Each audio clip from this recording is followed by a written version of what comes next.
నమస్కారం ఘంటారావానికి స్వాగతం. ముందుగా ప్రధాన అంశాలు. మంచుకొండ లిఫ్ట్ ఇరిగేషన్ ప్రారంభించిన మంత్రి తుమ్మల 2412 ఎకరాల ఆయకట్టుకు అందనున్న సాగునీరు.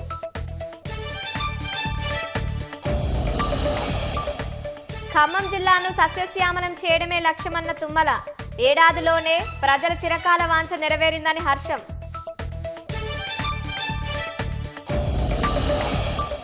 సామాజిక కార్యకర్త గాద ఎన్నయ్య ఇంట్లో మరోసారి ఎన్ఐఏ సోదాలు. మావోయిస్టులతో సంబంధాల నేపథ్యంలో తనిఖీలు.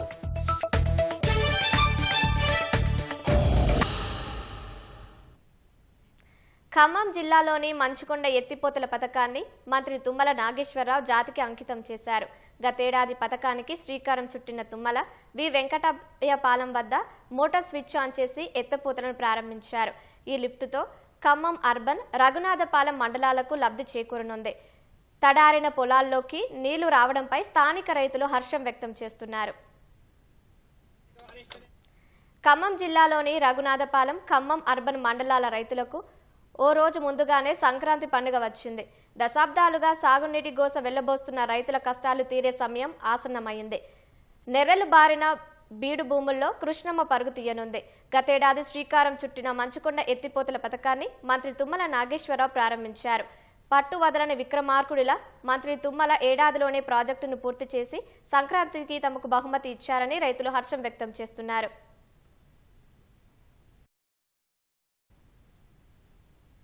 పంతొమ్మిది గ్రామాల్లో 35 చెరువులకు నీళ్లు ఇవ్వబోతున్నాం. ఈ 35 చెరువుల ద్వారా డైరెక్ట్గా 2412 ఎకరాలకి నీళ్లు అందటమే కాకుండా రఘునాథపాలెం మండలంలోని అన్ని గ్రామాలకి కూడా భూగర్భ జలాలు పెరుగుతాయి. బోరు బావులు కూడా రీఛార్జ్ అవ్వడానికి అవకాశం ఉంది. కాలం వదిలినప్పుడల్లా మనం ఇది ఆన్ చేసుకోవచ్చు. సుమారు 39 క్యూసెక్ల వాటర్ ఇక్కడ సరఫరా చేస్తాం. భగీరథుడు తుమ్మల నాగేశ్వరరావు వారి పట్టుదల కృషితోని ఇది రెండవ ప్రాజెక్టు. ఒక ప్రాజెక్టుని మేము చూసాము పాలేరు నియోజకవర్గంలో తిరుమలాయపాలెం మండలానికి సంబంధించి. ఆ రోజు భక్త రామదాస్ ప్రాజెక్టు కూడా 11 నెలల్లో పూర్తి చేసి నీళ్లు ఇవ్వడం జరిగింది. అదేవిధంగా ఇప్పుడు కూడా 11 నెలల్లోనే ఇవాళ అతి తక్కువ ఖర్చుతోని 32 చెరువులకు నీళ్లు ఇస్తూ 30,000 ఎకరాల సాగు నీరు అందించేటటువంటి ఈ లిఫ్ట్ ఎత్తిపోతల పథకాన్ని ఇవాళ తుమ్మల చేతుల మీదుగా ఇప్పుడే ప్రారంభించడం జరిగింది. నిజంగా ఇది చరిత్రలో రికార్డు. ఇది 17 గ్రామాల్లోని 27 చెరువులకు కృష్ణా జలాలతో నింపాలనే లక్ష్యంతో ఎత్తిపోతల పథకానికి గతేడాది జనవరి 13న ఉప ముఖ్యమంత్రి మల్లు భట్టి విక్రమార్క, నీటిపారుదల శాఖ మంత్రి ఉత్తమ్ కుమార్ రెడ్డి శంకుస్థాపన చేశారు. మంచుకొండ పథకంతో రఘునాథపాలెం, ఖమ్మం అర్బన్ మండలాలకు సాగునీరు అందించడమే ఈ పథకం ఉద్దేశం. మంచుకొండ లిఫ్ట్ ఇరిగేషన్తో 35 చెరువులు నింపేలా ఏర్పాటు చేశారు. సాగ జలాలను మళ్లించి 2 పంటలకు సాగునీరు అందించేలా ఎత్తిపోతల పథకాన్ని రూపొందించారు. 2412 ఎకరాలకు ఈ లిఫ్ట్ ఇరిగేషన్ ద్వారా 2 పంటలకు సాగునీరు అందనుంది.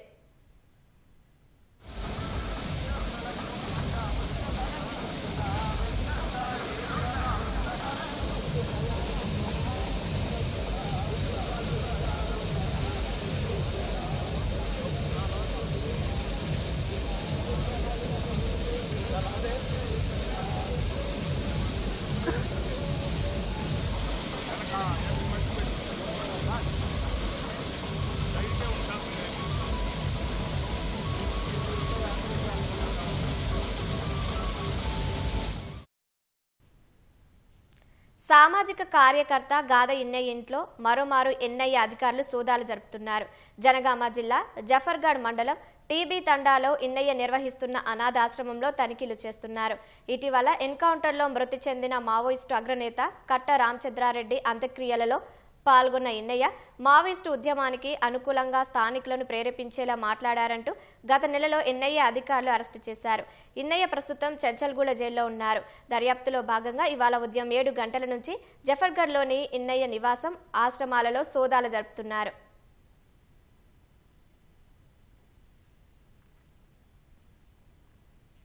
హైదరాబాద్ రాజేంద్ర నగర్ పరిధి బుద్వెల్లో భారీ అగ్ని ప్రమాదం జరిగింది. ప్లాస్టిక్ వ్యర్థాల నిల్వ గోదాంలో ఒక్కసారిగా చెలరేగిన మంటలు ఉవ్వెత్తున ఎగిసిపడ్డాయి. ప్లాస్టిక్ వస్తువులు కావడంతో మంటలు సులభంగా అంటుకుని భారీగా విస్తరించాయి.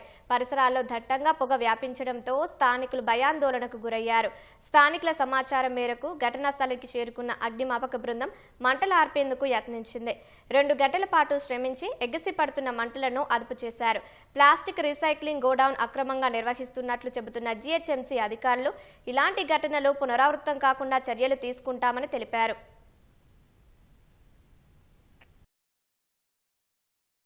మార్నింగ్ కిస్మత్పూర్ బ్రిడ్జ్ మన నాలా పక్కకున్న ఇల్లీగల్ ఈ ప్లాస్టిక్ స్క్రాప్ గోడౌన్లో మంటలు చెలరేగాయి. దాని మొత్తము చాలా పెద్ద ఎత్తున మంటలు అనేది చెలరేగి ఈ ప్లాస్టిక్ గోడౌన్ అనేది మొత్తం కూడా కాలిపోయింది. ఇక్కడ ఏమీ ప్రాణ నష్టం అనేది జరగలేదు. టైమ్లీ అందరు డిపార్ట్మెంట్స్ అందరూ అలర్ట్ ఉండి ఈ మంటలను కూడా ఆడుతున్నారు. ఇప్పుడు జిహెచ్ఎంసీ మా team GHMC electrical, GHMC sanitation and నేను పర్సనల్గా మార్నింగ్ నుంచి కూడా ఇక్కడనే ఉన్నాను. అన్ని డిపార్ట్మెంట్స్ అలర్ట్ చేసేసి ఇక్కడ ఫైర్ అనేది కంట్రోల్ తీసుకొచ్చాము. ఏమి ప్రాణ నష్టం అనేది జరగలేదు. కాకపోతే ఇది ఇల్లీగల్ ఈ ప్లాస్టిక్ స్క్రాప్ కూడా ఉన్నాం. ఇది నెక్స్ట్ టైం ఇక్కడ ఉండకుండా పబ్లిక్ ఏం హాని కనకుండా వీళ్ళకి నోటీస్ ఇచ్చేసి చట్ట ప్రకారంగా వీళ్ళపై చర్యలు తీసుకోబడుతుంది.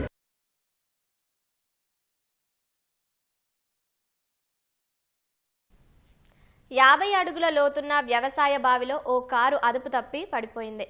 కరీంనగర్ జిల్లా వేగురుపల్లిలో ప్రమాదం జరగా కారు నడుపుతున్న వ్యక్తి మృతి చెందారు. మానకొండూరు మండలం ఊటూరు గ్రామానికి చెందిన సంగం రాజు హైదరాబాద్లో ఉంటున్నారు. ఈ నెల 3న స్నేహితుడి కారు తీసుకుని స్వగ్రామానికి బయలుదేరి వస్తున్నానని తన తల్లి స్వరూపకు ఫోన్ చేసి చెప్పారు. కుమారుడు మరుసటి రోజు కూడా ఇంటికి రాకపోవడం, ఫోన్ స్విచ్ ఆఫ్ వస్తుండటంతో ఆమె ఈ నెల 5న మానకొండూరు పోలీస్ స్టేషన్లో ఫిర్యాదు చేశారు. పలు చోట్ల గాలించగా ఆచూకీ లభించలేదు. ఫోన్ సిగ్నల్స్తో పాటు కారు జీపీఆర్ఎస్ ఆధారంగా వేగురుపల్లి వద్ద వ్యవసాయ బావిలో పడినట్లు గుర్తించారు. రోడ్డు పక్కనే బావి ఉండటంతో వాహనం అదుపు తప్పి అందులో పడి ఉంటుందని భావిస్తున్నారు. ప్రొక్లైన్ క్రేన్ సాయంతో బావిలోంచి కారు బంపర్ బయటకు తీశారు. బావిలోని నీటిని మోటార్ల సాయంతో బయటకి తోడి మృతదేహాన్ని బయటకు తీశారు. ఘటనపై కేసు నమోదు చేసుకున్న పోలీసులు విచారణ చేపట్టారు. రాష్ట్రంలో నిబంధనలకు విరుద్ధంగా తిరుగుతున్న ప్రైవేటు ట్రావెల్స్ పై రవాణా శాఖ కొరడా జులిపించింది. 219 ప్రైవేటు ట్రావెల్స్ బస్సులపై కేసులు నమోదు చేసినట్లు రవాణా శాఖ తెలిపింది. ఎమర్జెన్సీ ఎగ్జిట్ లేకపోవడం, ప్రయాణికుల జాబితా, ఫిట్నెస్ పత్రాలు లేకపోవడం మొదలైన ఉల్లంఘనలపై కేసులు నమోదైనట్లు పేర్కొంది. హైదరాబాద్, రంగారెడ్డి జిల్లాలలో 8 తనిఖీ బృందాలు ఏర్పాటు చేసినట్లు వివరించింది. సంక్రాంతి రద్దీ నేపథ్యంలో ప్రైవేటు బస్సుల యాజమాన్యాలు అధిక ఛార్జీలు వసూలు చేయరాదని సూచించింది. ఇతర రాష్ట్రాలలో రిజిస్టర్ అయ్యి తెలంగాణలో తిరిగే స్లీపర్ బస్సులను సైతం తనిఖీ చేసి నిబంధనలకు విరుద్ధంగా ఉంటే చర్యలు తీసుకుంటామని రవాణా శాఖ అధికారులు స్పష్టం చేశారు.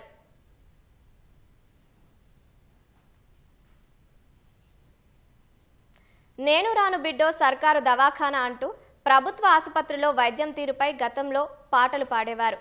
అయితే గాంధీ ఆసుపత్రిలో అందించిన వైద్య సేవలకు అమితమైన సంతృప్తి చెందిన ఓ జానపద గాయని ఆసుపత్రి తీరుపై పాటతో ఆకట్టుకున్నారు.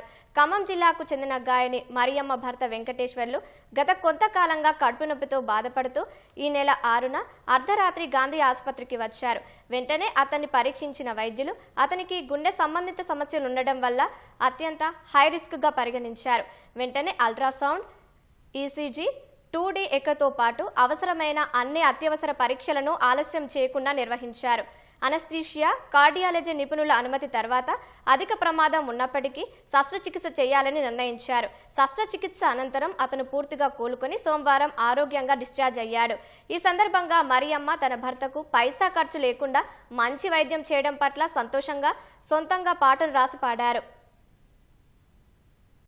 రామన చందనాలో ఎన్నిల ఈ గాంధీకి వందనాలో, ఓ పల్లెల్లా పుట్టినోళ్ళం ఎన్నిలో ఎన్నిల మేము పట్నానికి వచ్చినాము, ఎన్నిలో ఎన్నిల కూలినాలు చేసుకొని, ఎన్నిలో ఎన్నిల పొట్ట పోసుకుంటుంటే, ఎన్నిలో ఎన్నిల కాలు నొప్పి చెయ్యి నొప్పి, ఎన్నెల మాకు కడుపు నొప్పి వచ్చినగానెన్నెలా ప్రైవేట్ దవాఖాను, ఎన్నెలో ఎన్నెల వేలు వేలు పోసిన గని, ఎన్నెలో ఎన్నెల ఏ అనసరు లేదు, ఎన్నెలో ఎన్నెల ఒక్క ఫోను కొడితే చాలెన్నెల ఆ అంబులెన్స్ వస్తుందం, ఎన్నెల రామన చందనాలో ఎన్నెల ఈ గాంధీకి వందనాలో. ఎమర్జెన్సీలో వేసి ఎన్నెలో ఎన్నెల ఎంత బాగా చూస్తుండ్రు ఎన్నెలో ఎన్నెల గంటకి డాక్టర్ ఎన్నెలో ఎన్నెల అడుగడుగున సిస్టర్ వచ్చి ఎన్నెలో ఎన్నెల బాటిలో పెడుతుండ్రు ఎన్నెలో ఎన్నెల టాబ్లెట్లు ఇస్తుండ్రే ఎన్నెలో ఎన్నెల అయ్యో 8 గంటలకేమో ఎన్నెల అబ్బాయి ఎంత మంచి టిఫిన్ అమ్మా ఎన్నెల అల్ప ఆహారం అయితే ఎన్నెల గుడ్డు బెడ్డు ఇస్తున్నారు ఎన్నెల ఇడ్లీ సాంబారి తోటి ఎన్నెలో ఎన్నెల ఎంత మంచి ఆహారం ఎన్నెలో ఎన్నెల 12 గంటలకి ఎన్నెలో ఎన్నెల పేషెంట్ భోజనమే ఎన్నెలో ఎన్నెల అరే బీరకాయ దొండకాయ ఎన్నెల అబ్బ సాంబారి తోటలు ఎన్నెల అబ్బ ఎంత చక్కని ఆహారం ఎన్నెల ఈ గాంధీకి దండాలం ఎన్నెల గరీబోళ్ళ కోసమే ఎన్నెలో ఎన్నెల ఈ గాంధీ దావకానుందే ఎన్నెలో ఎన్నెల నడువు ఓ చెల్లె ఎన్నెలో ఎన్నెల గాంధీకి పోదామి ఎన్నెలో ఎన్నెల రామన చందనాలో ఎన్నెల మీ గాంధీకి వందనాలు.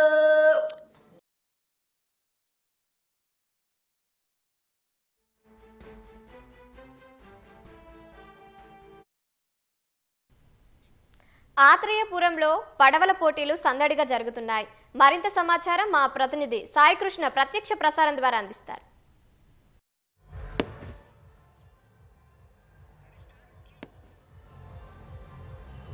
కోనసీమలో సంక్రాంతి సంబరాలు అంబరాన్ని అంటుతున్నాయి. మొత్తం 3 రోజులుగా ఆత్రేయపురం ఉత్సవ పేరిట సరార్దన్ కాటన్ గోదావరి ట్రోఫీ పేరిట నిర్వహిస్తున్న పోటీలు 3వ రోజు చేరుకున్నాయి. మనం ఆత్రేయపురం సెంట్రల్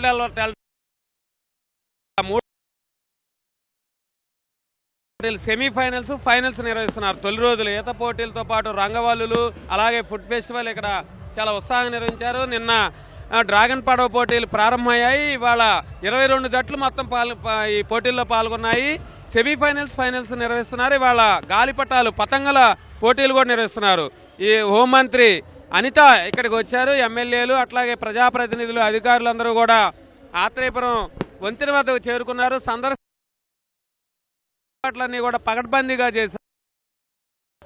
దీనికి సంబంధించి వివరించేందుకు శివారెడ్డి ఈ ఈవెంట్ డైరెక్టర్ ఈతలకు సంబంధించిన ఆయన నిపుణుడు ఆయన ఉన్నారు. వారితో మాట్లాడదాం. ఇవాళ సెమీఫైనల్స్ ఎన్ని జట్లు పాల్గొంటున్నాయి, ఒక్కొక్క జట్టు ఎంతమంది ఉంటారు, ఏమేమి పోటీలు? సార్ నమస్కారం సార్, నా పేరు శివారెడ్డి. నేను ఈ కెనోయింగ్ కాకింగ్ అసోసియేషన్ తరఫున వచ్చేసి ఈవెంట్ ఆర్గనైజ్ చేస్తున్నాను. మొత్తానికి 22 టీంలు అయితే స్టార్టింగ్ నుండి పాల్గొన్నాయి. దాని నుండి 12 టీంలను మేము సెలెక్ట్ చేశాము. ప్రస్తుతం సెమీఫైనల్లో 6 టీంలు ఉన్నాయి. ఈ 6 టీంలు కూడా వచ్చేసి ఈరోజు 2 సెమీఫైనల్స్గా ఈవెంట్ చేస్తున్నాము. దీంట్లో అత్యుత్తమ టైమింగ్ ఏదైతే ఉందో వాళ్ళను మేము ఫైనల్కి సెలెక్ట్ చేస్తున్నాం సార్.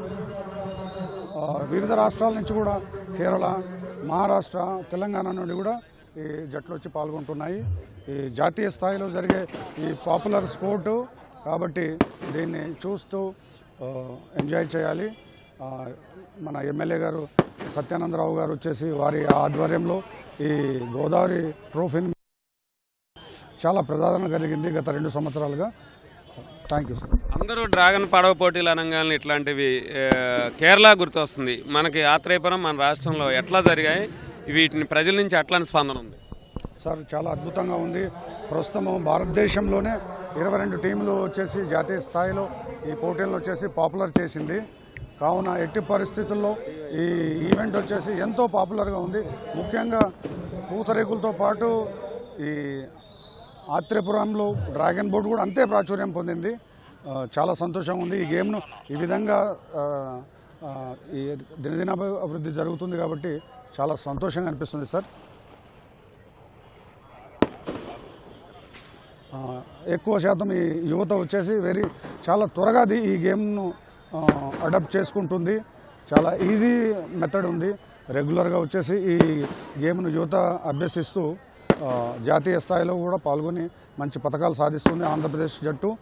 రీసెంట్గా జరిగినటువంటి గత ఏషియన్ గేమ్స్లో కూడా వచ్చేసి ఫెడరేషన్ తరఫున ఈ డ్రాగన్ బోట్ వచ్చేసి సార్ మన ఇండియన్ టీం వచ్చేసి రిప్రజెంట్ చేసింది. అంతేకాకుండా గత ప్యారిస్ ఒలింపిక్స్లో దీనిని ప్రదర్శనగా కూడా ఏర్పాటు చేశారు. Very popular sports in future sir in India. ఇప్పుడు ఈ పోటీల్లో గెలిచిన ఇస్తారు. వచ్చేసి ఎమ్మెల్యే బండారు సత్యానందరావు గారు అనౌన్స్ చేశారు. 1000 మీటర్ల ఈ పోటీలో వచ్చేసి 2 లక్షల రూపాయలు, 1,00,000 రూపాయలు, తర్వాత 75,000 మూడో స్థానానికి ప్రైజ్ మనీగా ఇస్తున్నారు సార్. అలాగే 500 మీటర్ కూడా జరుగుతుంది. దాదాపు 1,50,000 రూపాయలు వచ్చేసి ఆ బహుమతులు ఇస్తున్నారు సార్ ట్రోఫీలతో పాటు. కిలోమీటర్ దూరంలో ఉన్న ఉచ్చిలి గ్రామం మనం చూడవచ్చు. కిలోమీటర్ దూరంలో ఉంది. అక్కడ నుంచి పడవ పోటీలు ప్రారంభమవుతాయి. అంతా సిద్ధంగా ఉన్నారు. దాదాపు కిలోమీటర్ నుంచి అక్కడ పోటీలు ప్రారంభమయ్యాయి. మనం వస్తున్నారు. పడవలలో నుంచి సెమీఫైనల్స్ ఇవాళ ఇక్కడ డ్రాగన్ పడవ పోటీలు సెమీఫైనల్స్ ప్రారంభమయ్యాయి. ఆ పడవలన్నీ కూడా చాలా ఉత్కంఠభరితంగా తరలి వస్తున్న పరిస్థితి అయితే ఉంది. మనం చూడవచ్చు పడవల్లో క్రీడాకారులు చాలా వేగంగా ఉచ్చిలి గ్రామం ఇక్కడ నుంచి ఆత్రేయపురం వంతెన రేవు వంతెన నుంచి 1 కిలోమీటర్ దూరం 1000 మీటర్ల పోటీ ఇది. మొత్తం 12 మంది ఒక్కొక్క బోట్లో ఉంటారు. ఆ డ్రాగన్ పోటీల్లో చాలా ఉత్సాహంగా సాగుతున్న దృశ్యాలు కూడా మనం దూరం నుంచి చూస్తున్నాం. హోంమంత్రి అంతా వచ్చి ప్రారంభించారు. స్థానిక ఎమ్మెల్యే బండారు సత్యానందరావుతో పాటు అలాగే ముమ్మిడివారం ఎమ్మెల్యే దాట్ల బుచ్చిరాజు కూడా వచ్చారు. ఇవాళ మంత్రులు కూడా ఇంకా నిమ్మల రామానాయుడుతో పాటు కొత్తపల్లి శ్రీనివాసు అలాగే మరికొందరు ప్రజాప్రతినిధులు కూడా ఈ వేడుకలకు తరలిరానున్నారు. ఇవాళ భారీ ఎత్తున కూడా సందర్శకులు వచ్చారు. మధ్యాహ్నం నుంచి పతంగుల పోటీలు కూడా ఇక్కడ నిర్వహించేందుకు సిద్ధం చేశారు. మనం చూడవచ్చు దూరం నుంచి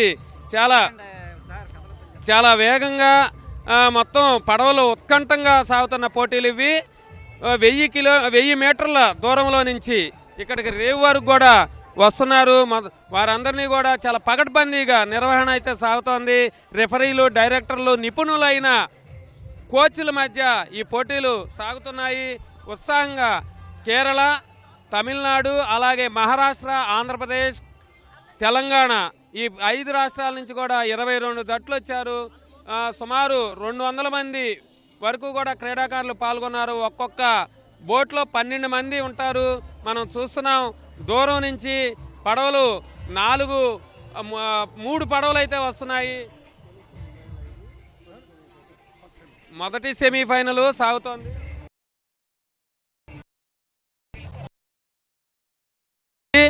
కోనసీమ, బండారు, పలనాడు అలాగే ఇది రెండో సెమీఫైనల్ అయితే ఎర్రకాలువ, అలెప్పి, కేరళ, కర్నూలు ఈ మొత్తం 6 జట్లు అయితే ఉన్నాయి. మొదటి జట్టు ప్రారంభమైంది. 3 బోట్లు వస్తున్నారు. ఆ దృశ్యాలు కూడా మనం చూస్తున్నాం. చాలా ఉత్కాటంగా పోటాపోటీగా బోట్లు అయితే ముందుకు ఈ కాలువలో గోదావరి డెల్టా ఇది కోనసీమ వెళ్ళే ప్రాంతం, సెంట్రల్ డెల్టా, తూర్పు డెల్టా, పశ్చిమ డెల్టా మొత్తం 3 డెల్టా ప్రధాన కాలువలు చాలా ఇది గోదావరి కూడా ఇది ప్రవహిస్తోంది. ఈ కాలువలో పోటీలు నిర్వహిస్తున్నారు. జనమంతరూ కూడా ఈ ఉత్సవాలు చాలా ప్రాచుర్యం పొందడంతో అనతి కాలంలోనే అధిక సంఖ్యలో సందర్శకులు వచ్చారు. కాలువ గట్లు మొత్తం కూడా కేరింతలు కొడుతూ ఈ పోటీలని ఉత్సాహంగా తిలకిస్తున్న దృశ్యాలు మనం చూస్తున్నాం. మొదటి పోటీలో కోనసీమ అలాగే బండారు, పలనాడు 3 జట్లు కొడుతూ ఉత్సాహం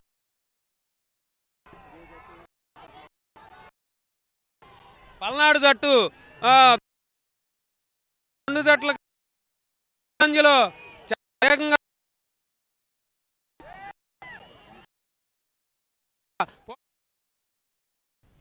హైదరాబాద్ పరేడ్ గ్రౌండ్స్ లో అంతర్జాతీయ కైట్ అండ్ స్వీట్ ఫెస్టివల్ కు సర్వం సిద్ధమైంది. ఇప్పటికే చేరుకున్న కైట్ ప్లేయర్లు పతంగులను ఎగురవేస్తున్నారు. మరింత సమాచారం మా ప్రతినిధి అనుష ప్రత్యక్ష ప్రసారం ద్వారా అందిస్తారు.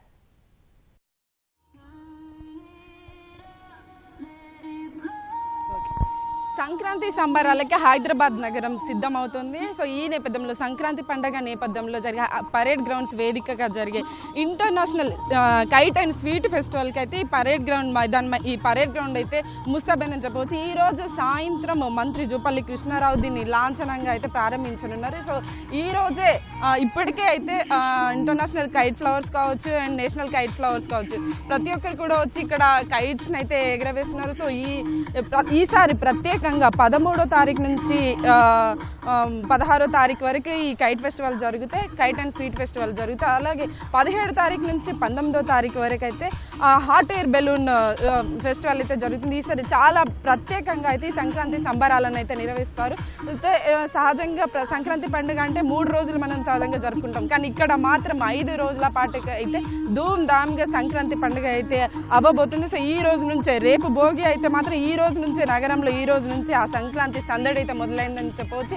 ఇప్పటికే దీన్ని చూడడానికి కైట్ ఫ్లయింగ్ని చూడడానికి అయితే నగరంలోని ప్రజలు అయితే చాలా వరకు దాదాపుగా వచ్చి ఇక్కడ వచ్చి నిల్చొని చూసిన సిచ్యువేషన్ అయితే ఉంది. సో ప్రతి ఏడాది కూడా సంక్రాంతి పండుగ సందర్భంలో అయితే ఈ పరేడ్ గ్రౌండ్ వేదికగా ఇంటర్నేషనల్ కైట్ అండ్ స్వీట్ ఫెస్టివల్ని అయితే చాలా ప్రత్యేకంగా నిర్వహిస్తున్నారు. సో ఈ ఏడాది ఇంకా ప్రత్యేకంగా, అంటే దీంతో పాటుగా హాట్ ఎయిర్ బెలూన్ కూడా ప్రత్యేకంగా నిర్వహిస్తున్నారని చెప్పవచ్చు. అయితే దీని గురించి ఒకసారి దీని ఏర్పాట్లు కూడా ఒకసారి చూసుకుంటే ప్రత్యేకంగా ఇక్కడ 19 దేశాలకి చెందిన 40 మంది ఇంటర్నేషనల్ కైట్ ఫ్లయర్స్ అయితే ఈ స్వీట్ అండ్ కైట్ ఫెస్టివల్ అయితే పాల్గొనున్నారు. అలాగే మన దేశంలోని 55 మంది నేషనల్ కైట్ ఫ్లయర్స్ కూడా దీనిలో అయితే పాల్గొనబోతున్నారని ఇప్పటికే మంత్రి చెప్పారు. అలాగే దీంతో పాటు ఇక్కడ సందడి ఉంటే అట్లాగే ఫుడ్ కూడా ఉండాలి కదా, విందు కూడా ఉండాలి కదా. పండగ అంటేనే స్వీట్స్ అండ్ విందు కాబట్టి ఇక్కడ ప్రత్యేకంగా 50కి పైగా ఫుడ్ స్టాల్స్ని కూడా ఏర్పాటు చేశారు. సో ఫుడ్ ఒకటి ఉంటే సరిపోదు కదా, సో షాపింగ్ కూడా చేయాలి కదా వచ్చిన ప్రజలు. దానికోసం అని కూడా 120 స్టాల్స్, అంటే చేనేత కళాకారులని ప్రోత్సహించేందుకు కూడా, సో మన సంస్కృతి సాంప్రదాయాలు ప్రజలకి స్ప్రెడ్ చేసేందుకు కూడా చేనేత కళాకారులకు సంబంధించి కూడా 120 స్టాల్స్ ఇక్కడ ఏర్పాటు చేశారు. సో దీంతో పాటు ప్రజలకి, ఇక్కడికి వచ్చే ప్రజలకి ఎలాంటి ఇబ్బంది లేకుండా అయితే వాటర్ ఫెసిలిటీ ఏర్పాటు చేశారు. అలాగే ఫ్రీ మెడికల్ క్యాంపులు కూడా ఏర్పాటు చేశారు. ఇటు చూసుకుంటే పరేడ్ గ్రౌండ్ వేదికగా 5 రోజుల పాటు అంగరంగ వైభవంగా ఈ సంక్రాంతి పండుగలు అయితే కొనసాగే అవకాశం అయితే ఉంది. ఈ రోజే ఈ పండగ వాతావరణం అయితే మనకి కనిపిస్తుంది. ఈ రోజు నుంచి ప్రారంభం అవబోతుంది. ఈరోజు సాయంత్రం మంత్రి అయితే దీనిని ప్రారంభిస్తారు. అయితే ఈ స్వీట్ ఫెస్టివల్లో, ఇక్కడ జరగబోయే స్వీట్ ఫెస్టివల్లో 60 స్టాల్స్ను ఏర్పాటు చేశారు. దాంట్లో 1200 రకాల స్వీట్స్ని కూడా ఇక్కడ ఏర్పాటు చేయబోతున్నాం అన్నట్టయితే చెప్తున్నారు. సో మొత్తానికి చూసుకుంటే పరేడ్ గ్రౌండ్ వేదికగా జరిగే కైట్ అండ్ స్వీట్ ఫెస్టివల్కి అయితే పరేడ్ గ్రౌండ్ మైదానం అయితే అంగరంగ వైభవంగా సిద్ధమైంది. సో 200కి పైగా పోలీసులు కూడా ఎప్పటికప్పుడు పహారా కాస్తే ఎలాంటి ఇబ్బందులు లేకుండా అయితే చూస్తున్నామని చెప్పారు. సో భారీ బందోబస్తును అయితే ఏర్పాటు చేస్తారు. మనతో పాటు ఇక్కడ హైదరాబాద్కి చెందిన కైట్ క్లబ్కి చెందిన వాళ్ళు ఉన్నారు. అని ఎప్పటి నుంచి మీరు దీంట్లో పాల్గొంటున్నారు? ఇది ఫస్ట్ టైమా లేకపోతే ఇది వరకు మీరు పార్టిసిపేట్ చేశారా? ముఖ్యంగా అందరికీ సంక్రాంతి శుభాకాంక్షలు. మేము హైదరాబాద్ కోహినూర్ కైట్ క్లబ్ నుంచి పార్టిసిపేట్ చేస్తున్నాము. మేము ఫస్ట్ ఇంటర్నేషనల్ కైట్ ఫెస్టివల్ నుంచి మేము ఇక్కడ పాల్గొంటున్నాము. మా క్లబ్ వచ్చేసి 2003లో రిజిస్టర్ అయింది. ఇంకొకటి ఒక విషయం చెప్పాలంటే, మా హైదరాబాద్ నుంచి ఓన్లీ 1 క్లబ్ మనది, హైదరాబాద్ కోహినూర్ కైట్ క్లబ్. మేము ప్రతి ఈవెంట్లో హైదరాబాద్ని రిప్రజెంట్ చేయడం మాకు చాలా గర్వంగా అనిపిస్తుంది. ఎట్లా ఉంటుందని ఇక్కడ కాంపిటీషన్? ఇప్పుడు 3 డేస్ పాటు కైట్ ఫెస్టివల్ కదా, అసలు కాంపిటీషన్ ఎట్లా ఉంటుంది? ఎలాంటి కైట్స్ని ఇక్కడ అలో చేస్తారు? మీరు ఎలాంటి కైట్ని తీసుకొచ్చారు? మేము అన్ని కాన్సెప్ట్ కైట్స్ రెడీ చేస్తాము. ఈసారి స్పెషల్ ఏంటంటే వందే మాత్రం స్టార్ట్ అయ్యి 150th ఇయర్, దాని మీద మేము ఆ స్లోగన్ మీద ఒక కైట్ అనేది రెడీ చేస్తాము. దాంట్లో ఎవరైతే ఫ్రీడమ్కి సాక్రిఫైస్ చేస్తారో ఫ్రీడమ్ ఫైటర్స్, వాళ్ళ పేర్లతోని మేము కైట్ అనేది రెడీ చేస్తాము. దీనికోసం ప్రత్యేకంగా అంటే కైట్స్ని సిద్ధం చేస్తుంటారు, అంటే కేవలం ఈ కాంపిటీషన్లో పాల్గొనడం కోసం? అంటే దీని తర్వాత మేము వేరే ఇంటర్నేషనల్ కైట్ ఫెస్టివల్ కూడా ఉంది, అక్కడ కూడా పాల్గొంటాము. ఇప్పుడు ఈ నేషనల్ ఇంటర్నేషనల్ కైట్ ఫ్లయర్స్ ఇక్కడికి వచ్చారు కదా, అంటే మీకు మధ్య కాంపిటీషన్స్ ఉంటుందా, లేకపోతే ఎట్లా? ఇప్పుడు విన్నింగ్ లూజింగ్ అనేది ఉంటుందా? విన్నింగ్ లూజింగ్ ఏముండదు, జస్ట్ ఒక షో చూపెట్టడం, ప్రెజెంట్ చేయడం అంతే. అంటే డైలీ ఎన్ని గంటల పాటు ఫ్లై చేయాల్సి ఉంటుంది? డైలీ అంటే పొద్దున 10కి స్టార్ట్ అవుతుంది, అప్ టు 7 వరకు, 7 to 8 అట్లా. నైట్లో ఎల్ఈడి కైట్ ఫ్లయింగ్ అనేది ఉంది ఈసారి.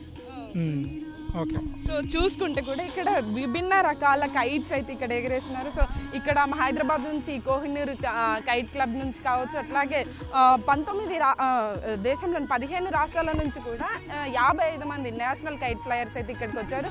అట్లాగే 19 దేశాల నుంచి అయితే 40 మంది ఇంటర్నేషనల్ కైట్ ఫ్లయర్స్ అయితే వచ్చారు. అంటే ఒక్కో కైట్ చూసుకుంటే ఒక్కో రకంగా మనకి కనిపిస్తుంది.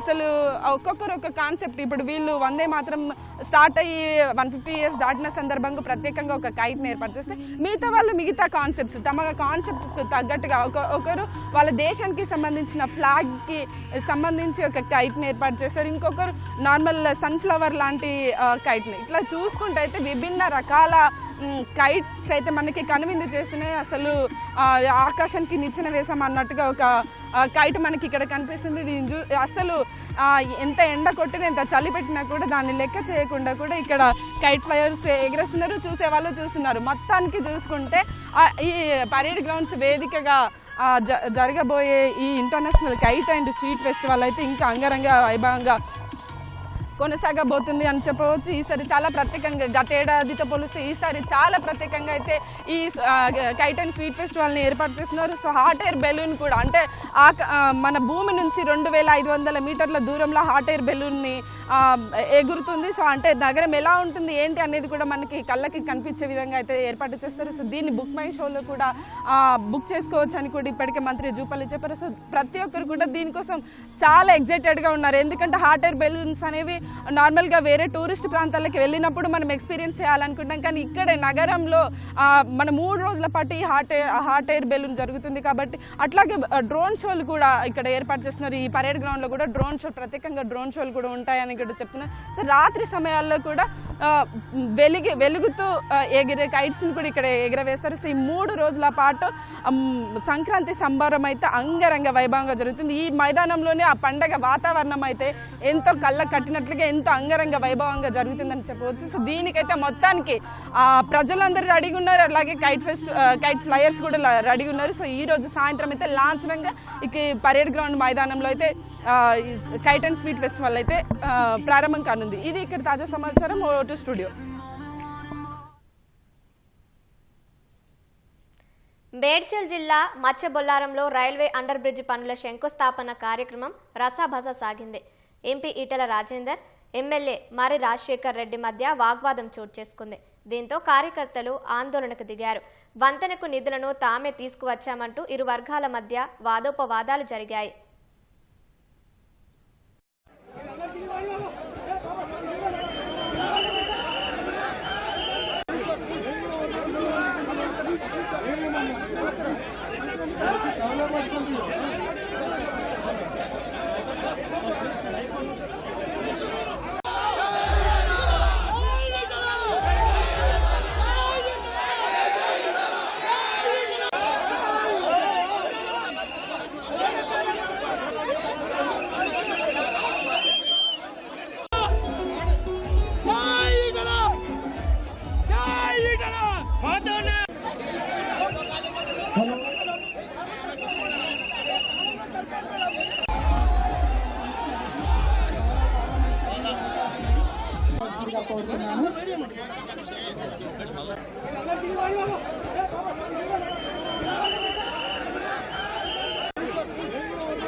ఖమ్మం జిల్లాలోని మంచుకొండ ఎత్తిపోతల పథకాన్ని ప్రారంభించిన అనంతరం మంత్రి తుమ్మల నాగేశ్వరరావు మాట్లాడుతున్నారు. ప్రత్యక్ష ప్రసారం ద్వారా చూద్దాం. నెంబర్ 1 గా చేస్తానని చెప్పి కూడా మీకు ఈ సందర్భంగా మనం చేస్తున్నాం. అప్పుడే మీ యొక్క మోములో చిరునవ్వు చూడొచ్చు. మీకు ఆర్థిక పరమైన ఇబ్బందులు లేకుండా మీ యొక్క కుటుంబాలు సాఫీగా మీరు జీవనం కొనసాగించాలనంటే మనకు వ్యవసాయం తప్ప వేరే మార్గం లేదు. ఆ వ్యవసాయం ద్వారానే మన ఆరోగ్యాన్ని కాపాడుకోవాలి, మన పిల్లలకి చదువు చెప్పించుకోవాలి, మనం సుఖ సంతోషాలతో ఉండాలి అనంటే మీకున్న భూమిని పండించుకోండి.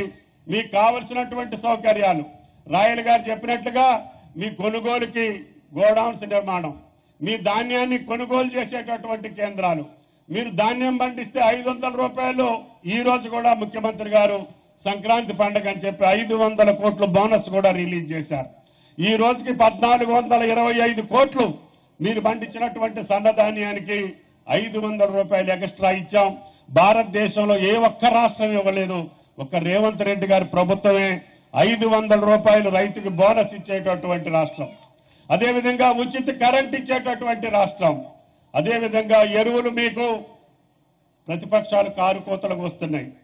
నేను వాళ్ళకి చెప్తున్నా, వాళ్ళు ఎప్పుడన్నా యూరియా పట్టుకొని చూస్తే పట్టుకున్నారో లేదో నాకు తెలియదు, కానీ నా రైతులకి ఎరువుల కొరత లేదు, ధాన్యం కొనుగోలులో సమస్య లేదు, ఆయిల్ ఫామ్ కొనుగోలులో సమస్య లేదు, సాగునీటిలో సమస్య లేదు. ఇంకా కావలసినటువంటి సౌకర్యాలు కల్పించే బాధ్యత ఈ ప్రభుత్వం తీసుకుంటుంది. తప్పకుండా గతంలో ఈ రాష్ట్రాన్ని నష్టపెట్టినటువంటి పార్టీలు, ఈ రాష్ట్ర ప్రజలను మోసగించినటువంటి పార్టీలు, ఈ రాష్ట్ర ప్రజలకి అరిచేతిలో వైకుంఠం చూపించినటువంటి పార్టీలకు అతీతంగా యువకుడు రాజకీయాల్లో గతంలో ఏ పదవి నిర్వహించకపోయినా ఈ రోజు ముఖ్యమంత్రిగా వచ్చి అనేక సంక్షేమ కార్యక్రమాలు భారతదేశంలోనే తెలంగాణ మోడల్ అంటే ఇది.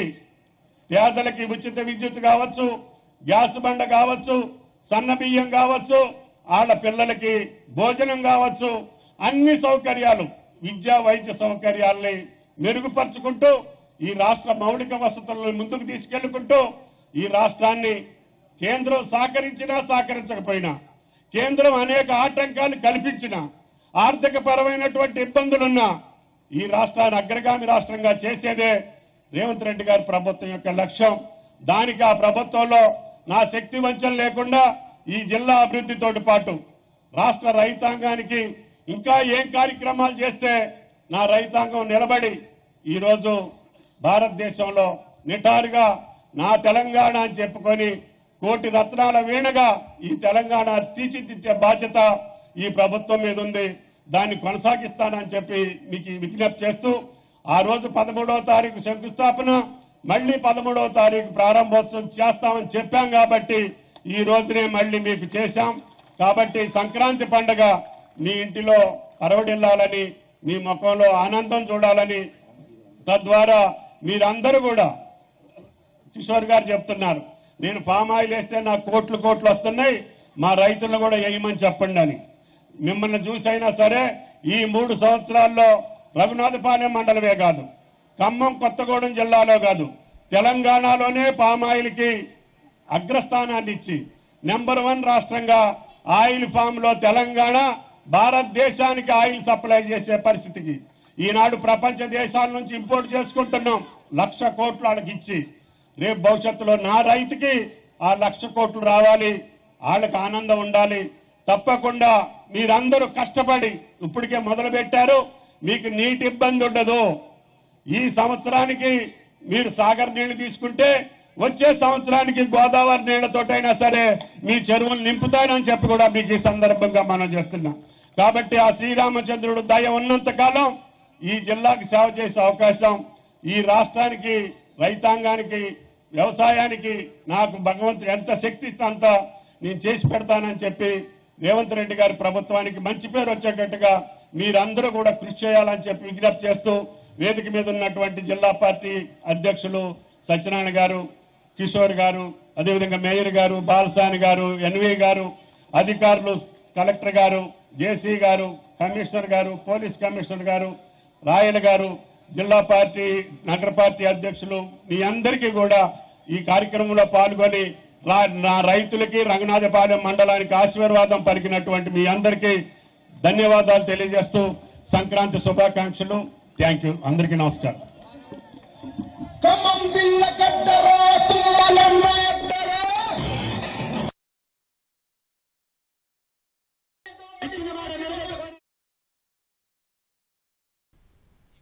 సంక్రాంతి పండుగను పురస్కరించుకొని రాష్ట్ర వ్యాప్తంగా సంబురాలు మొదలయ్యాయి. పలు చోట్ల నిర్వహించిన ముగ్గుల పోటీలు ప్రత్యేక ఆకర్షణగా నిలిచాయి. పలు పాఠశాలలు, కళాశాలల్లో విద్యార్థులకు పండుగ నేపథ్యాన్ని తెలియజేసేలా ముందస్తు సంక్రాంతి వేడుకలు ఘనంగా నిర్వహించారు. విద్యార్థులు సైతం ఎంతో ఉత్సాహంగా ఈ వేడుకల్లో పాల్గొని సంబురాలు జరుపుకున్నారు. యువతుల సంప్రదాయ వస్త్రధారణ, గంగిరెద్దుల ఆటలు అందమైన రంగువల్లులో అమితంగా ఆకట్టుకున్నాయి. కాలచక్రానికి అధిపతి అయిన సూర్యుడిని ప్రత్యేకంగా ఆరాధించే పండుగే సంక్రాంతి. ఆ రోజున సూర్యుడు ఉత్తరాయణంలోకి ప్రవేశిస్తాడు. దీనిని పుణ్యకాలంగా పరిగణిస్తారు. అదే సమయంలో రైతుకు పంట చేతికి వస్తుంది. కృతజ్ఞతగా నేల తల్లిని రంగురంగుల ముగ్గులతో అలంకరించి గొబ్బెమ్మలు పెట్టి పూజించడం ఆనవాయితీ. అలాంటి పర్వదిన నేపథ్యాన్ని తెలియజేసేలా విద్యా సంస్థలు చేస్తున్న ముందస్తు సంక్రాంతి వేడుకలు అమితంగా ఆకట్టుకుంటున్నాయి. పలు చోట్ల నిర్వహించిన ముగ్గుల పోటీలో మహిళలు తమ ప్రతిభతో తీర్చిదిద్దిన రంగవల్లులు, గంగిరెద్దుల ఆటలు ముచ్చటగొల్పుతున్నాయి.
ఎప్పుడూ రణగొన ధ్వనులతో హోరెత్తించే భాగ్యనగరంలో సంక్రాంతి సంబురాలు అంబరాన్నంటాయి.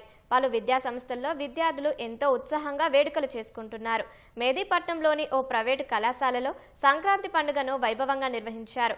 విద్యార్థుల ముగ్గులు, గాలిపటాల ప్రదర్శనలు, క్విజ్ కార్యక్రమాలతో ఉత్సాహాన్ని చాటారు. నారాయణగూడలోని ఓ కళాశాలలో సంక్రాంతి వేడుకలు సంబరంగా జరిగాయి. కళాశాల ఆవరణలో భోగి మంటలు, ఆటపాటలతో ఉత్సాహంగా జరుపుకున్నారు. గంగిరెద్దుల నాట్యం అందరినీ విశేషంగా ఆకట్టుకుంది. విద్యా సంస్థల్లో ఇటువంటి వేడుకలు నిర్వహించడం పట్ల విద్యార్థులు హర్షం వ్యక్తం చేస్తున్నారు.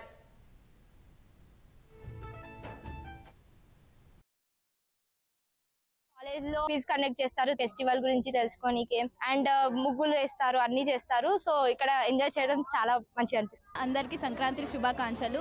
విలేజ్ కల్చర్లో చేసినట్టు మొత్తం ఫెస్టివల్స్ ఇక్కడ జరుపుకుంటున్నాము. సంక్రాంతి ఫెస్టివల్స్, భోగి పండగ అన్నీ ఇక్కడ మంచిగా జరుపుకుంటున్నాము.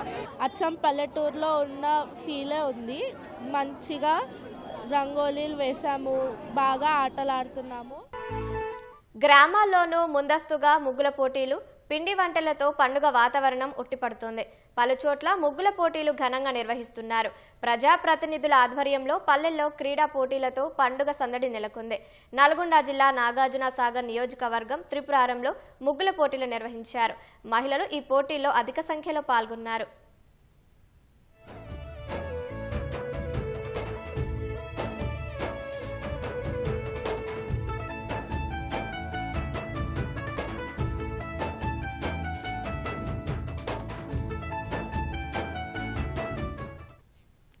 సంక్రాంతి పండుగ అంటే అందమైన రంగవల్లులు, పతంగులు, సకుటుంబ సంబురాలు ఓవైపు అయితే నోరూరుంచే సంప్రదాయ పిండి వంటకాలు మరోవైపు. పండుగకి 10 రోజుల ముందు నుండే పిండి వంటకాలు చేస్తూ ప్రజలు బిజీగా గడుపుతారు. ముఖ్యంగా పిండి వంటల్లో సకినాలకు ఉన్న క్రేజే వేరు. ఏటా చలికాలంలో వచ్చే సంక్రాంతి పండుగ మనలో ఉన్న చలిని పోగొట్టి వేడిని పెంచేందుకు ఈ సకినాలు ఎంతో దోహదపడతాయి. ఇందులో కలిపిన నువ్వులు, జీలకర్ర మన శరీరానికి వేడిని అందిస్తాయి. దీనిని తయారు చేసే విధానం శరీరానికి వ్యాయామంలో ఉపయోగపడుతుందని పలువురు మహిళలు అభిప్రాయం వ్యక్తం చేశారు.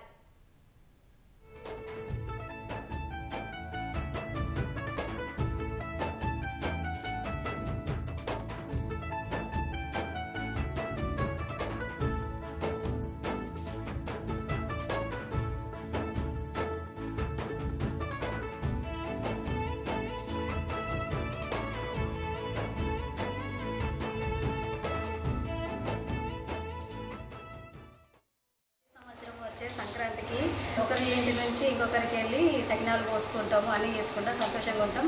పిల్లలు కూడా హాలిడేస్కి ఇంటికి వస్తారు. ఈ సంక్రాంతికి మేము నోములు కూడా నోచుకుంటాము. నోచుకొని ఒకరికొకరము నోములు కూడా పెట్టుకుంటాము. మాకు సంక్రాంతి చాలా సంతోషంగా జరుపుకుంటాం. చకినాలు పోయడం వల్ల మన ఫింగర్స్కి, వేళ్ళకి కూడా ఎక్సర్సైజ్ అవుతుంది. మన బాడీకి కూడా ఎక్సర్సైజ్ అవుతుంది అండ్ మనం హెల్తీగా కూడా ఉంటాం.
ఇక తాజా అంశాన్ని చూస్తున్నాం. హైదరాబాద్ విజయవాడ జాతీయ రహదారిపై లారీ బోల్తా పడడంతో భారీగా ట్రాఫిక్ జామ్ అయింది. అధికారులు ట్రాఫిక్ క్రమబద్ధీకరణ చర్యలు చేపట్టారు. మరింత సమాచారం మా ప్రతినిధి రమేష్ అడిగి తెలుసుకుందాం. రమేష్, చెప్పండి, బాటసింగారం వద్ద ట్రాఫిక్ పరిస్థితి ఎలా ఉంది? హైదరాబాద్ నుంచి విజయవాడ వైపు వెళ్తున్న వాహనాలకు సంబంధించి కూడా రోడ్డు మధ్యలో ఒక లారీ బోల్తా పడడంతో కూడా భారీగా ట్రాఫిక్ జామ్ ఏర్పడడం జరిగింది. దాదాపు ఈ ట్రాఫిక్ జామ్ 6 కిలోమీటర్ల దూరంలో కూడా కొనసాగుతున్నట్టు తెలుస్తుంది. ఇప్పటికే ట్రాఫిక్ పోలీసులు ఘటనాస్థలానికి చేరుకొని అక్కడ ఎక్కడైతే లారీ బోల్తా పడడం బాటసింగారంలో లారీ బోల్తా పడడం జరిగిందో అక్కడ వాటిని కట్టెలతో మొత్తం రోడ్డుపై పడడం, తర్వాత లారీ బోల్తా పడడంతో కూడా కనీసం వాహనదారులకు వెళ్ళలేకుండా కూడా తీవ్ర ఇబ్బందులు గురికావడంతో కూడా వెంటనే ట్రాఫిక్ పోలీసులు ఘటనాస్థలానికి చేరుకొని జేసీబీ సాయంతో కూడా కట్టెలను తొలగించి తర్వాత ఆ లారీని కూడా ఆ పక్కకు జరిపే ప్రయత్నం ఇంకా కొనసాగుతుంది. దీంతో ట్రాఫిక్ జామ్ అయితే భారీగా ఏర్పడడం జరిగింది. దాదాపు 6 కిలోమీటర్ల దూరం వరకు కూడా ఇదే విధంగా కూడా ఉందని చెప్పి కూడా ప్రస్తుతం అయితే అక్కడ ట్రాఫిక్ పోలీసులు చెప్తున్నారు. వెంటనే క్లియర్ చేసి తర్వాత సంక్రాంతి పండుగ నేపథ్యంలో కూడా ఇది ప్రధానంగా ఆంధ్రప్రదేశ్ కు వెళ్లే రహదారి కాబట్టి ఎక్కువగా పబ్లిక్ కూడా వెళ్తుంటారు, తర్వాత వాహనదారులు కూడా వెళ్తుంటారు కాబట్టి వారికి అంతరాయం కలగకుండా వెంటనే సహాయక చర్యలు ట్రాఫిక్ అధికారులు అయితే చెప్పడం జరిగింది. ఇప్పటికే కొంతవరకు తొలగించేపటికి మరి కొంత అక్కడే కట్టెలు కానీ తర్వాత లారీ కూడా అక్కడే ఉండడంతో కూడా వాటిని వెంటనే తొలగించే ప్రయత్నం అయితే ఇంకా సహాయక చర్యలు కొనసాగుతుంది. దీంతో నెమ్మదిగా వాహనదారులు ఇటు బాటసింగారం నుంచి ఇక్కడైతే అబ్దుల్పురం మెట్ విమానగూడెం వద్ద కూడా ఈ బోల్తా పడడం జరిగింది. అక్కడ నుంచి ఔటర్ రింగ్ రోడ్ వరకు కూడా ట్రాఫిక్ జామ్ ఏర్పడంతో కూడా నెమ్మదిగా వాహనదారులను అయితే ముందుకైతే పంపించే పరిస్థితి. పూర్తిగా మరి కొద్దిసేపట్లో కూడా వాటిని తొలగించి ట్రాఫిక్ ని క్లియర్ చేసి ఎక్కడ ఎలాంటి ఇబ్బంది లేకుండా కూడా కఠిన చర్యలు తీసుకుంటామని చెప్పి కూడా పోలీసులు అయితే చెప్తున్న పరిస్థితి. ధన్యవాదాలు రమేష్.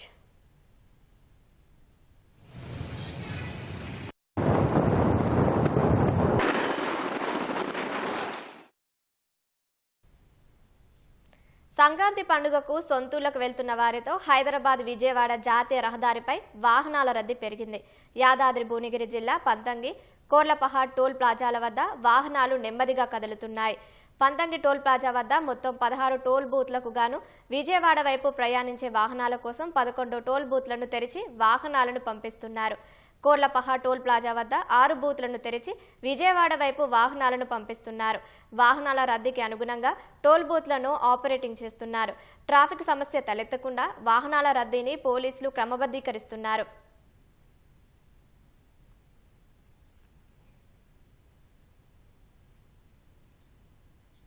హనుమకొండ జిల్లాలోని ఐనవోలు మల్లికార్జున స్వామి బ్రహ్మోత్సవాలు ఘనంగా ఆరంభమయ్యాయి. ధ్వజారోహణం కార్యక్రమంతో అర్చకులు, ఆలయ అధికారులు బ్రహ్మోత్సవాలను, ఆలయ అర్చకులు స్వామివారికి నూతన వస్త్ర అలంకరణ, విఘ్నేశ్వర పూజ, పుణ్యాహ వచనం నిర్వహించారు. స్వామి అమ్మవార్లను దర్శించుకునేందుకు భక్తులు పెద్ద సంఖ్యలో తరలి వస్తున్నారు. జాతరకి వచ్చే భక్తులకు విస్తృత సౌకర్యాలు ఏర్పాటు చేసినట్లు ఆలయ అధికారులు తెలిపారు. క్యూ లైన్లు, మంచినీటి సౌకర్యం, భక్తులకి స్నాన ఘట్టాలు, దుస్తులు మార్చుకునేందుకు గదులు ఏర్పాటు చేసినట్లు ఆలయ అధికారులు వివరించారు.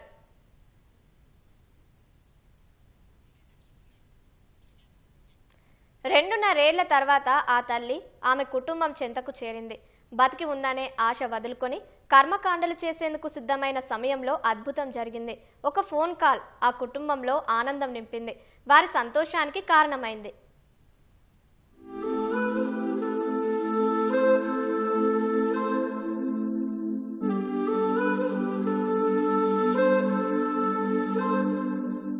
70 ఏళ్ల వయసు దాటిన ఈ వృద్ధురాలి పేరు వెంకటలక్ష్మి. ఆంధ్రప్రదేశ్లోని ప్రకాశం జిల్లా కంభం మండలం ఎల్కోట గ్రామస్తురాలు. దాదాపు 2.5 ఏళ్ల క్రితం అనారోగ్యం బారిన పడడంతో కుటుంబ సభ్యులు గుంటూరులోని ఓ ఆసుపత్రిలో చేర్చి చికిత్స అందించారు. చికిత్స పొందుతున్న సమయంలో వెంకటలక్ష్మి ఆసుపత్రి నుంచి ఒంటరిగా బయటకు వచ్చి ఎక్కడికో వెళ్లిపోయింది. కుటుంబ సభ్యులు తల్లి కనిపించట్లేదని హైదరాబాద్లోని పలు పోలీస్ స్టేషన్లలో ఫిర్యాదు ఇచ్చి నెలల తరబడి వెతికినా ఎక్కడా ఆచూకీ దొరకలేదు. భార్య కనిపించడం లేదన్న దిగులుతో వెంకటలక్ష్మి భర్త అనారోగ్యం బారిన పడి చనిపోయాడు. 2.5 ఏళ్లు దాటుతున్నా తల్లి ఆచూకీ లభ్యం కాకపోవడంతో ఆమె ఇక లేదని కుటుంబ సభ్యులు ఆశలు వదులుకున్నారు. కర్మకాండలైన సంప్రదాయబద్ధంగా చేయాలని నిర్ణయించారు. తల్లి ఫోటోను ఫ్రేమ్ కట్టించి వచ్చే నెలలో కర్మకాండలు చేసేందుకు నిర్ణయించి పనులు మొదలుపెట్టారు. అయితే ఆ కుటుంబ సభ్యులంతా ఆశ్చర్యపోయేలా ఒక ఫోన్ కాల్ వచ్చింది. మీ అమ్మ బతికే ఉంది, మా వద్ద క్షేమంగా ఉంది, వచ్చి తీసుకెళ్లండని అవతల వ్యక్తి చెప్పడంతో అందరూ సంతోషంలో మునిగిపోయారు.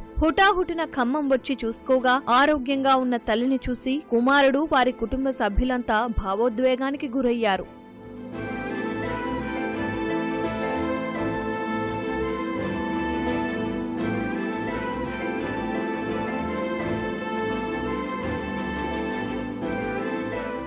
వెంకటలక్ష్మి ఖమ్మం పరిసరాల్లో తిరుగుతుండడంతో గమనించిన పోలీసులు ఆమెను అన్నం సేవా ఫౌండేషన్ ఆశ్రమానికి తీసుకొచ్చి అన్నం శ్రీనివాసరావుకు అప్పగించారు. దాదాపు 2.5 ఏళ్ల పాటు వెంకటలక్ష్మి బాగోగులు చూసి అన్నీ తామై సపర్యలు చేస్తూ తరచూ ఆసుపత్రిలో చికిత్స చేయించి మామూలు స్థితికి తీసుకువచ్చారు. పూర్తిగా కోలుకున్న వెంకటలక్ష్మి తన వివరాలు తెలుపడంతో కుటుంబ సభ్యులకు అప్పగించారు. బంధాలనుబంధాలు తెంచుకొని కడుపున పుట్టిన వారినే కాదని వయోభారం వృద్ధాప్యంతో ఉండగా వదిలించుకున్న రోజుల్లో మా అమ్మ కోసమని ఆ కుమారుడు చిన్న కొడుకు గురువయ్య 2 నెలలు కిరాయి ఆటో తీసుకొని గాలించి తిరిగి ఖమ్మం తిరిగి గుంటూరు, విజయవాడ, భద్రాచలం అనేక రకాల ప్రాంతాల్లో చూసి వేసారి మరి ఒక పక్క తండ్రి చనిపోయిండు, ఒక పక్క ఇంకొక కుమారుడు చనిపోయిండు. తాగి అమ్మ అని అరుస్తున్నాడట. మరి ఈమె కూతురు కూడా చనిపోయిందని ఈమె కొడుకు చెప్పడం జరిగింది. ప్రేమించే కొడుకు తల్లిని వదిలించుకుంటున్న రోజుల్లో మాకు చాలా ఆనందం అనిపించి బాధ అనిపించి తల్లిని స్వీకరించిన కొడుక్కి వాళ్ళతో వచ్చిన వాళ్ళకి కూడా మేము సన్మానం చేసి కాళ్ళమొక్కి దండం పెట్టాం. ఇక తమ తల్లి తిరిగి రాదని ఆశలు వదులుకోవడమే కాకుండా కర్మకాండలు చేసేందుకు సిద్ధమవుతున్న సమయంలో తల్లిని ఆరోగ్యంగా తమకు అందించిన అన్నం సేవ ఆశ్రమానికి వెంకటలక్ష్మి కుటుంబ సభ్యులు ప్రత్యేక కృతజ్ఞతలు తెలిపారు. 2 నెలలు హైదరాబాద్లో చూసి, ఒక వారం ఇదే ఖమ్మం డిస్టిక్ టౌన్ మొత్తం చూసి, రైల్వే స్టేషన్, బస్ స్టేషన్ అన్నీ చూశాను. కానీ ఇక్కడ దేవాలయం లాంటి అనాథ శరణాలయం ఉన్నదని మనకు తెలియదు. దేవుడు లాంటి సార్ వల్ల మా అమ్మ మాకు ఈరోజు దక్కింది. అమ్మ లేని మనం ఈ భూమి మీద ఎలా రాగలం? అసలు మనకు అమ్మే కదా దేవత. కుటుంబ సభ్యులు రావడంతో వారిని గుర్తుపట్టిన వెంకటలక్ష్మి ఆశ్రమంలోని అందరికీ వీడ్కోలు చెబుతూ ఇంటికి వెళ్లిపోయింది.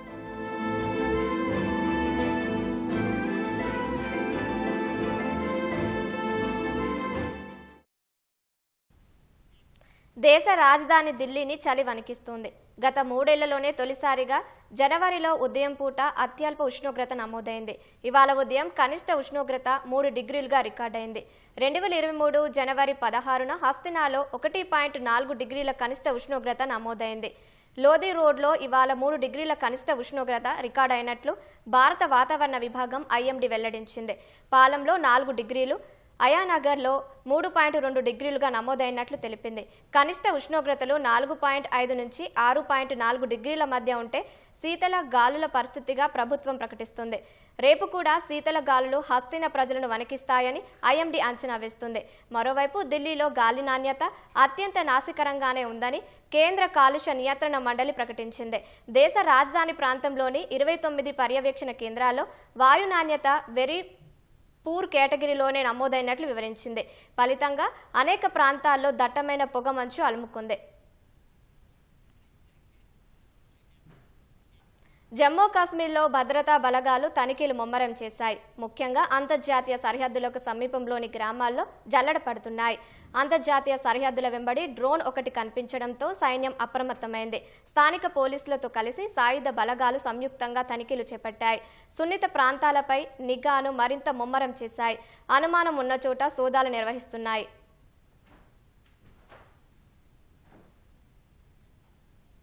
మాఘ్మేళ సందర్భంగా ఉత్తరప్రదేశ్లోని ప్రయాగ్రాజ్ త్రివేణి సంగమానికి భక్తులు పోటెత్తారు. వేకువజాము నుంచే త్రివేణి సంగమంలో ప్రజలు పుణ్యస్నానాలు ఆచరిస్తున్నారు. చలిని సైతం లెక్క చేయకుండా భక్తులు భారీ సంఖ్యలో రావడంతో ప్రయాగరాజ్లో రద్దీ బాగా పెరిగింది. వారికి ఎలాంటి ఇబ్బందులు తలెత్తకుండా ఉత్తరప్రదేశ్ అధికార యంత్రాంగం ఏర్పాట్లు చేసింది. సౌకర్యాలపై నిరంతరం పర్యవేక్షణ చేస్తోంది. తమిళ నటుడు టీవీకే అధినేత విజయ్ ఢిల్లీ నుంచి వెళ్లిపోయారు. కరూర్ తొక్కిస్లాట కేసులో నిన్న సిబిఐ ఎదుట హాజరైన విజయ్ను దర్యాప్తు అధికారులు సుదీర్ఘంగా ప్రశ్నించారు. అనంతరం ఆయన ఢిల్లీలోని తాజ్ మహల్ హోటల్లో బస చేశారు. కరూర్ ఘటనలో విజయ్ను మరోసారి పిలుస్తామని సిబిఐ వర్గాలు తెలిపాయి. ఆయన ఇవాళే మరోసారి సిబిఐ ఎదుట హాజరవుతారని అంతా భావించారు. అందుకే ఢిల్లీలో బస చేసినట్లు కథనాలు ప్రసారమయ్యాయి. అయితే ఈ ఉదయం హోటల్ నుంచి నేరుగా ఢిల్లీ విమానాశ్రయానికి విజయ్ వెళ్లిపోయారు. హోటల్ వద్ద మీడియాతో మాట్లాడేందుకు నిరాకరించారు.